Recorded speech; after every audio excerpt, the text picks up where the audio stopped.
Good Friday की पूरी कहानी। ईसा मसीह का बलिदान। यरूशलेम में प्रवेश। Palm Sunday. ईसा मसीह यीशु जब यरूशलेम में प्रवेश किए तो लोगों ने खजूर की डालियां हिलाकर उनका स्वागत किया और होशाना होशाना पुकारते हुए उन्हें राजा की तरह सम्मान दिया। यीशु एक गधे पर सवार होकर शहर में आए, यह विनम्रता का प्रतीक था। अंतिम भोज, द लास्ट सपर। फसह के पर्व की रात यीशु ने अपने 12 शिष्यों के साथ अंतिम भोज किया। उन्होंने रोटी तोड़कर कहा, यह मेरा शरीर है जो तुम्हारे लिए दिया जाता है।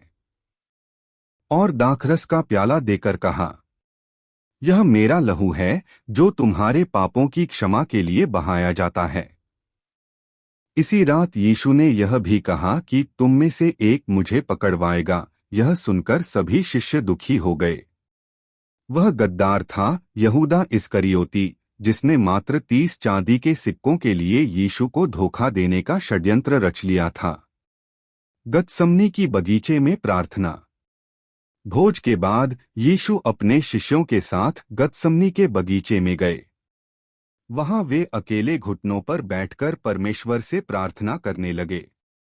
हे पिता, यदि हो सके तो यह कटोरा मुझसे टाल दे, परंतु मेरी नहीं, तेरी इच्छा पूरी हो।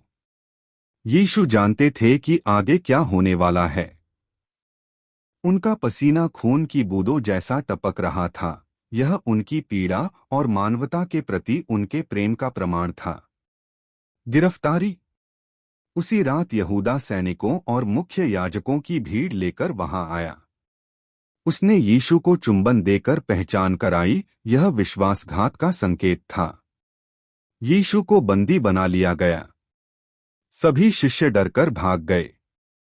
पतरस ने यीशु का 3 बार इनकार किया, जैसा यीशु ने पहले ही कह दिया था, और मुर्गे की बांग सुनकर पतरस फूट फूट कर रोया। मुकदमा और सजा।